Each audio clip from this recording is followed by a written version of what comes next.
Yes, this is an actual video of a cruise missile being followed by a fighter jet in Ukraine.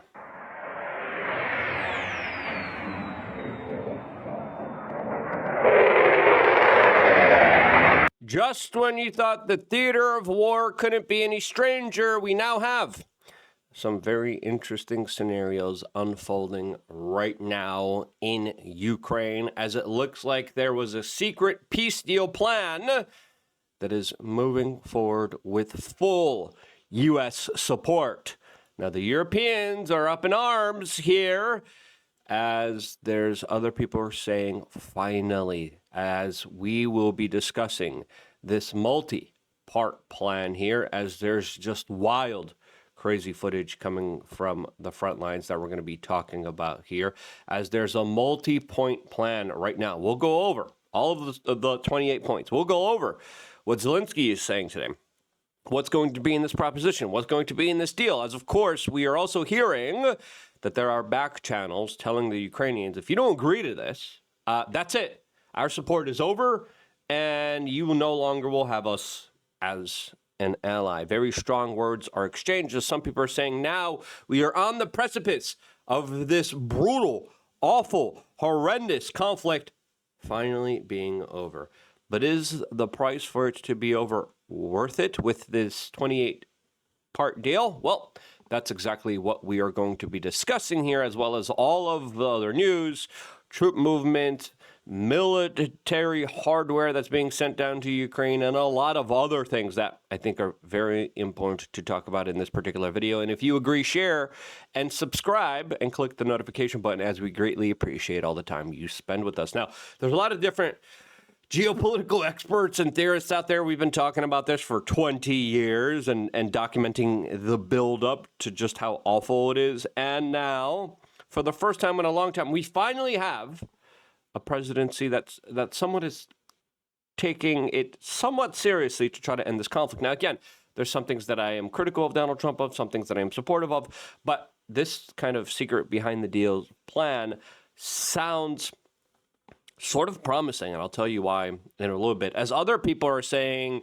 well, no, the deal's going to go through, and then Russia's going to once again invade Ukraine when China invades Taiwan and North Korea invades South Korea, and Iran attacks Israel, and World War III is inevitable. Is it? That's a little bit of a doomer black pill take to make here. As listen, that's the type of scenario and situation that a lot of people are thinking and talking about the possibilities of. As of course, the future is not 9. The future is what we decide to make it. And I think if we are able to stop this conflict, this insane conflict, modern warfare, by the way, goodness gracious, I've been even though I haven't been talking about this particular topic, because these topics just for some reason don't do well on this YouTube channel. I don't know, maybe YouTube is just like, oh no, you can't talk about that. I've been watching and paying attention to all of the troop military movements, especially in Pokrovsk. I've been paying attention to all the Telegram channels from the Ukrainian side, from the Russian side, and the videos that we're getting. This is video of a fog moving in. As when the fog is there, drones cannot be utilized, because drones, most of them, unless they're the thermal drones at night. And now, there's soldiers with this thermal camel. It's like a cat and mouse game, and the robots win vast majority of the times. But as you can see here, there's fog. The Russians are taking full advantage of it, and they're literally jumping on anything that moves and running towards cities like Pokrovsk here. There's also other crazy footage showing, luckily, drone operators showing mercy. There's a lot of other ones showing the exact opposite of that. This one shows a soldier that surrendered, and a drone guided them to safety, to surrender, and then luckily spared his existence, while others are a lot more brutalistic, as of course this one highlights a situation where a wounded soldier went in the building, the opposition forces, and again, people are like, oh, is that Ukrainian, is that Russian? Again, there's horrible crimes committed by both of armies. There's also actions that I've seen demonstrated showing grace and mercy from both soldiers. It is a conflict. What did you think was going to happen here? This clip here particularly moved me, and it's being shared around a lot on social media. It shows a wounded soldier running in a house. The opposition forces go into the house, and then the wounded soldier is on the radio. And then he's like, send in the drone to distract them. They send in the drone to distract them. The wounded soldier takes out the two other soldiers that are looking for the wounded soldier. That's modern warfare for you. It's very confusing. It is very daunting. It is very depressing. And the number of young Slavic lives that have been lost here is tremendous. The cost is huge. It is extremely expensive. And in my opinion, it needs to be stopped, as the United States, as we're finding out here, has been secretly working behind the scenes to end this conflict. We're going to get into their plan in a little bit. Before we do, just really quickly and shortly, we wanted to remind you to sign up to LukeUnfiltered.com. Our members chat that you guys get access to me one-on-one went kaput. I don't know why. But we're going to now, instead of doing our chat on Telegram, we're going to do a chat on Discord. That link should be available later on today. We're going to make sure everyone comes in, and then we are going to be doing special shows just with our members on Discord, where you guys get to call in, video call in, ask us questions, and I'm going to be doing special live streams, talking to all of you guys. I'm super excited to engage you guys even more.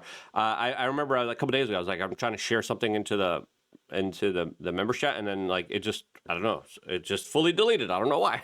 So we're starting a new one that's going to be controlled by Discord. And we're super excited because then we get to spin off a whole bunch of stuff. We're going to do a whole thread on off-grid living. We're going to do a whole thread on what videos you want me to do. And you guys can say, hey, I want you to do a video on this. I want you to study this. I want you to research this. Hey, this new scientific study came out here. Go read this. And then there's going to be a general discussion. So it's going to be awesome because Discord allows a lot more of a curated conversation to happen. And then members get to create their own type of side conversations. We're going to have the main conversations, the members' side conversations, and then just the main conversation between me and you, all on LukeUnfiltered.com to get access to that 20 cents a day, $8 a month. Your help is greatly needed now. Views usually go up around this time. They're down dramatically. I don't know what YouTube is doing to us, but it's painful. We started a second channel out of a necessity, Luke Rudetsky 76, because I started a bunch of other ones, because it's like, okay, we're in trouble.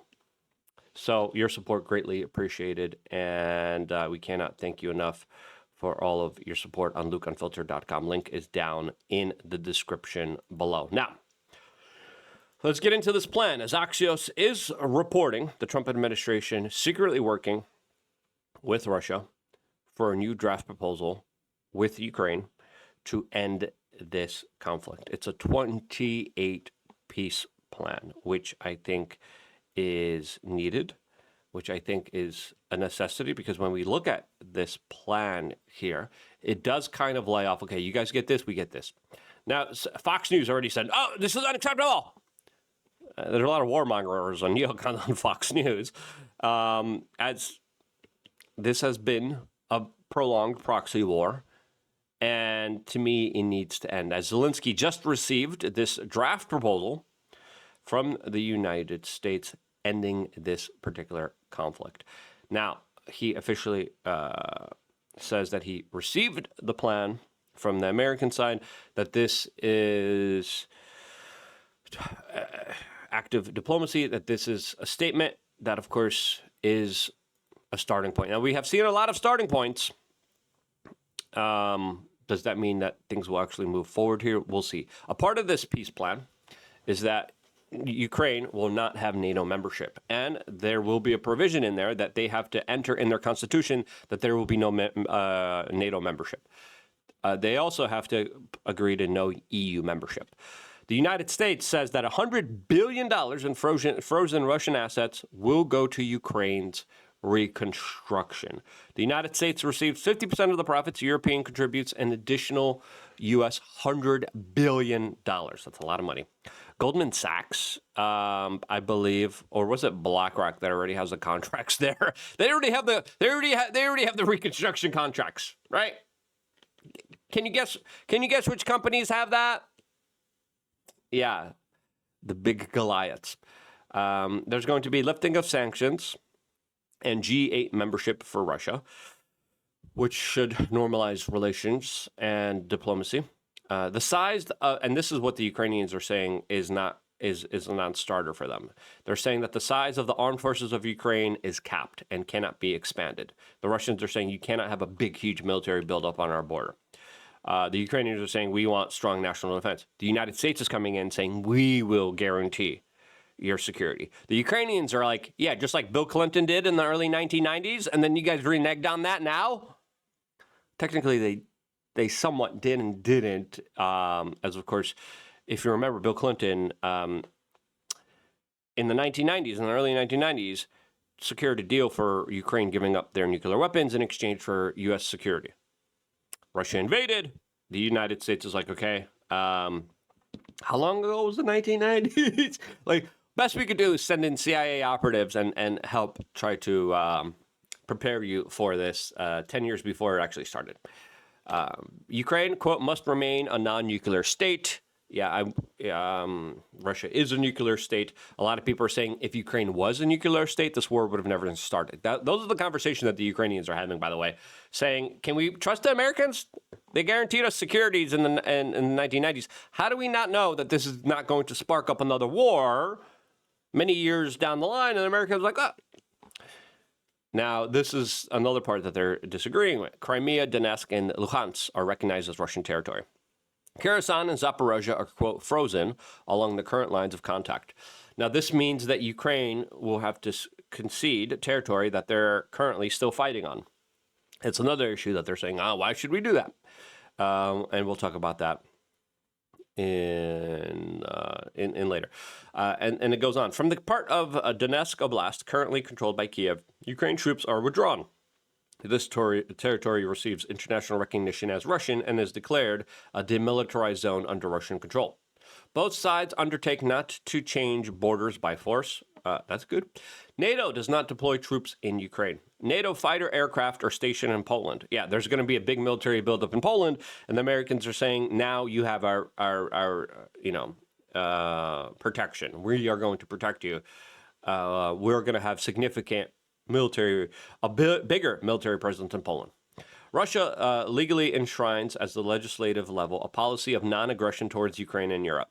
That's a good step. The United States and Europe launches a major investment package for the reconstruction of Ukraine. Ukraine already made a lot of deals with BlackRock. The remaining frozen Russian assets are directed to joint American-Russian projects, long-term economic cooperation between the United States and Russia, pretty much energy, trades, raw earth, mineral deals between the United States and Russia, which would make energy cheaper and allow the United States to have rare earth minerals that the Chinese have almost complete control of. All for all, prisoner exchange, including the return of civilians and children. Okay, that's good. Restart of the Zaporozhye nuclear power plant under IAEA supervision. Electricity split 50-50 between Ukraine and Russia. The United States assists in restoring Ukraine's gas infrastructure. Elections in Ukraine are held 100 days after the agreement is signed. A lot of people are saying Zelensky probably will be losing that. We'll see.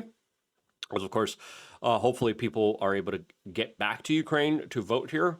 And the Ukrainians are saying, well, we can't have an election. People fled the country. And that's been their major argument. But the Ukrainians also have been a little bit heavy-handed when it comes to opposition political parties and religious political parties. Full amnesty for all participants in the war. The agreement is legally binding. Enforcement is carried out by Peace Council, chaired by Donald Trump. In the event of violation by Russia, sanctions are reimposed. In the event of violations by Ukraine, the United States and Europe withdraw security guarantees. Immediately upon signature, ceasefire and withdrawal to the agreement to its positions. Now, some people are saying this is not a favorable deal to Ukraine. Some people are saying, well, it's the best that they could probably get at this particular time. And right now, Axios is like, "Oh, Trump plans to ask Ukraine to cede additional territory. How dare he?" People forget about the current situation here. As Viktor Orban, the main political leader of Hungary, came out and said it's going to be a miracle for Ukraine to beat Russia, quote, on the front lines. That the president has huge peace efforts, which are just splendid and very positive for the European continent and all the peoples of Europe. But at the same time, we are not unified because Brussels and the Europeans has a different approach to the war.